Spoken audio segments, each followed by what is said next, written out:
2025 আসছে, নতুন বছরকে স্বাগত জানাতে চলছে প্রস্তুতি। শহর কলকাতা সহ বিভিন্ন জায়গায় কার্যত ফেস্টিভ মুড। এরই মাঝে আরজিকর প্রসঙ্গ টেনে দলের একাংশের দিকে প্রশ্ন ছুড়ে দিলেন তৃণমূল নেতা কুণাল ঘোষ। এ বিষয়ে সোশ্যাল মিডিয়ায় একটি পোস্টও করেছেন তিনি। সেই পোস্টে তিনি লিখেছেন, আরজিকরের ঘটনা অতি জঘন্য, দোষীর সর্বোচ্চ শাস্তি হোক। মুখ্যমন্ত্রী, দল, আমরা সবাই খুব স্বাভাবিকভাবেই প্রতিবাদী। কলকাতা পুলিশ গ্রেপ্তার করেছিল কয়েক ঘন্টার মধ্যে, সিবিআই তদন্ত মান্যতা দিয়েছে, বিচার চলছে, সুপ্রিম কোর্ট তদন্ত ও বিচারে অসঙ্গতি পাননি। সব পক্ষের আইনজীবী সেখানে ছিলেন, কিন্তু কিছু বাম, অতিবাম, অন্ধ তৃণমূল বিরোধী এই সময় মিথ্যা, কুৎসা, ফেক অডিও, রাজনৈতিক নাটকবাজি করে মানুষের আবেগকে বিভ্রান্ত করে। একাংশের মিডিয়ার সাহায্যে নিজেদের ধান্দায় সেগুলো করে তারা। জঘন্য ভাষা, রোজ নাটক, সরকারের ইস্তফার দাবি, বাংলাদেশের সরকার বদলের সঙ্গে তুলনা চলছিল। এই প্রবল মিথ্যা ঝড় এবং আক্রমণের মুখে দাঁড়িয়ে মুখ্যমন্ত্রী, আমরা দু চারজন এবং সোশ্যাল মিডিয়ার সদস্যরা পাল্টা যুক্তি, ন্যায্য কথা ও জবাব নিয়ে সাধ্যমতো লড়ে গিয়েছি। তাতে আমাদের ভয়ঙ্কর ব্যক্তি আক্রমণ ও বহু চোরা স্রোত সহ্য করতে হয়েছে। কিন্তু বাস্তব হলো, আমাদের দলের অনেক নেতা নেত্রী, জনপ্রতিনিধি তখন নীরবে বসে জল মাপছিলেন। দলের সমর্থনে বা কুৎসার বিরুদ্ধে তাদের মুখে একটি কথা, এমনকি পোস্টও দেখা যায়নি। ইস্যুর ঝড়টা একটু কমে এলে এরা আবার জেগে উঠে সোশ্যাল মিডিয়ায় ফিরে আসেন। তা আসুন, কিন্তু সমস্যা হলো, এখন তাদের অনেকের মঞ্চে কিছু শিল্পী, এমনকি ডাক্তারকেও দেখা যাচ্ছে, যারা ওই 3 মাস চূড়ান্তভাবে মুখ্যমন্ত্রী ও সরকার বিরোধিতা করেছেন। কেউ রাস্তায়, কেউ টিভিতে। যে ডাক্তাররা কর্মবিরতিতে সামিল, কোনো বিবৃতিও ছিল না, পাল্টা তারা নিজেদের তৃণমূল দেখাতে মরিয়া। যে শিল্পী চটিচাটা বলে সরকারপন্থীদের আক্রমণ করতেন, এখন শীতের জলসার পোস্টারে মুখ্যমন্ত্রীর ছবির সঙ্গে তাঁর ছবি। এরপর কুণাল ঘোষ আরও লেখেন, আমার বক্তব্য, এটা গণতান্ত্রিক রাজ্য, যে কেউ পারফর্ম করতে পারেন, কোনো বাধা নেই। কিন্তু তৃণমূল নেতাদের আয়োজিত অনুষ্ঠানে কেন এদের ডাকা হবে? আসলে যারা অগাস্টের পর থেকে লড়াইটাতে ছিলেন না, সেই ভয়ঙ্কর আক্রমণের মুখে পড়েননি, জল মাপছিলেন, তারা বোধহয় এই যন্ত্রণাটা বুঝতে পারছেন না। 3 মাস আগে চটিচাটা, সরকার ফেলে দেব, বাংলাদেশের মতো পালাবে বলা শিল্পীদের আর যাই হোক, এখন তৃণমূল নেতাদের বিনোদনের মঞ্চে ডাকা যেতে পারে না। ওরা ডাকলেই আসবেন, কিন্তু ওই কজনকে তৃণমূল কর্মীরা বয়কট করুন।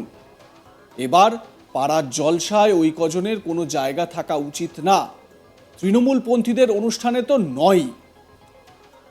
উল্লেখ্য, আরজিকরে চিকিৎসক তরুণীর জীবন শেষ, তার যে জীবনের একটা নির্মম পরিণতি হলো, সেই বিষয়টিকে কেন্দ্র করে গত অগাস্ট মাসে উত্তাল হয়ে ওঠে শহর কলকাতা সহ গোটা রাজ্য। বিচারের দাবিতে পথে নামেন শিল্পীদের একাংশ। কেউ কেউ তো সরাসরি রাজ্যের শাসক দল তথা রাজ্য সরকারের বিরুদ্ধে মুখ খোলেন। তারপর কেটে গিয়েছে কয়েক মাস। আরজিকর ইস্যুকে ঘিরে সেই আন্দোলনের ঝড় এখন অনেকটাই কমে এসেছে।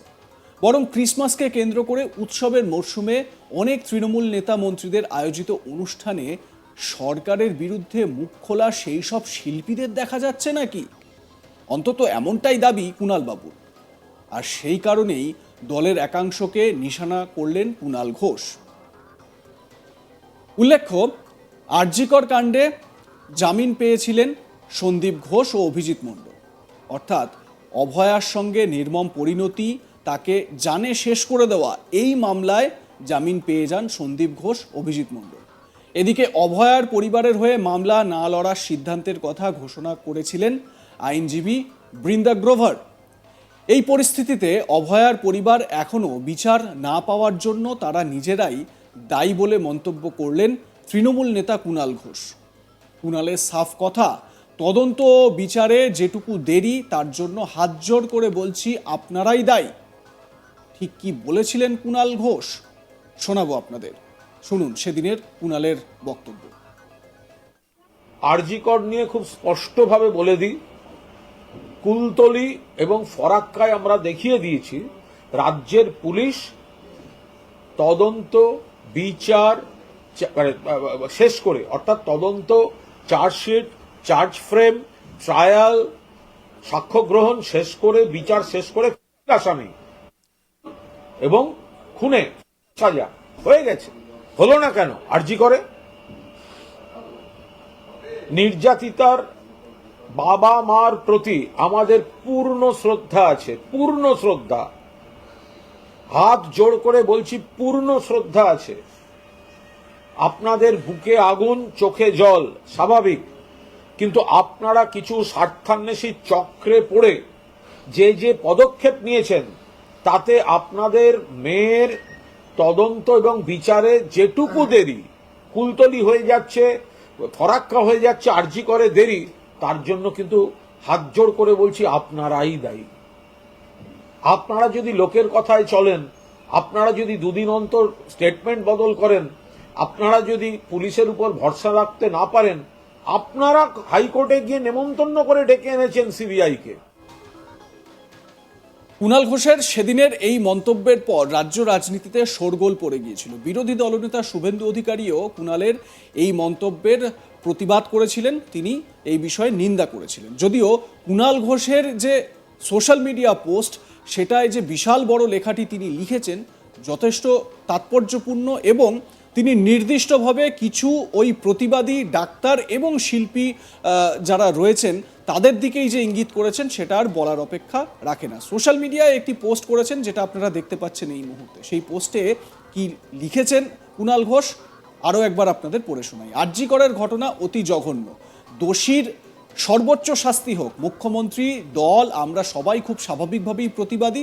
কলকাতা পুলিশ গ্রেপ্তার করেছিল কয়েক ঘন্টার মধ্যে, সিবিআই তদন্ত মান্যতা দিয়েছে, বিচার চলছে, সুপ্রিম কোর্ট তদন্ত ও বিচারে অসঙ্গতি পাননি। সব পক্ষের আইনজীবী সেখানে ছিলেন, কিন্তু কিছু বাম, অতিবাম, অন্ধ তৃণমূল বিরোধী এই সময় মিথ্যা, কুৎসা, ফেক অডিও, রাজনৈতিক নাটকবাজি করে মানুষের আবেগকে বিভ্রান্ত করে একাংশের মিডিয়ার সাহায্যে নিজেদের ধান্দায় সেগুলো করেছিল। জঘন্য ভাষা, রোজ নাটক, সরকারের ইস্তফার দাবি, বাংলাদেশের সরকার বদলের সঙ্গে তুলনা চলছিল। এই প্রবল মিথ্যা ঝড় এবং আক্রমণের মুখে দাঁড়িয়ে মুখ্যমন্ত্রী, আমরা দু চারজন এবং সোশ্যাল মিডিয়ার সদস্যরা পাল্টা যুক্তি, ন্যায্য কথা ও জবাব নিয়ে সাধ্যমতো লড়ে গিয়েছি। তাতে আমাদের ভয়ঙ্কর ব্যক্তি আক্রমণ ও বহু চোরাস্রোত সহ্য করতে হয়েছে। কিন্তু বাস্তব হলো আমাদের দলের অনেক নেতা নেত্রী, জনপ্রতিনিধি তখন নীরবে বসে জল মাপছিলেন। দলের সমর্থনে বা কুৎসার বিরুদ্ধে তাদের মুখে একটি কথা, এমনকি পোস্টও দেখা যায়নি। ইস্যুর ঝড়টা একটু কমে এলে এরা আবার জেগে উঠে সোশ্যাল মিডিয়ায় ফিরে আসেন। তা আসুন, কিন্তু সমস্যা হলো এখন তাদের অনেকের মঞ্চে কিছু শিল্পী, এমনকি ডাক্তারকেও দেখা যাচ্ছে যারা ওই 3 মাস চূড়ান্তভাবে মুখ্যমন্ত্রী ও সরকার বিরোধিতা করেছেন, কেউ রাস্তায়, কেউ টিভিতে। এ বিষয়ে আপনাদের মতামত জানান। দেখতে থাকুন আজ তাক বাংলার ইউটিউব চ্যানেল। সাবস্ক্রাইব করতে ভুলবেন না আমাদের YouTube channel, bell icon hit করতে ভুলবেন না নোটিফিকেশন পেতে।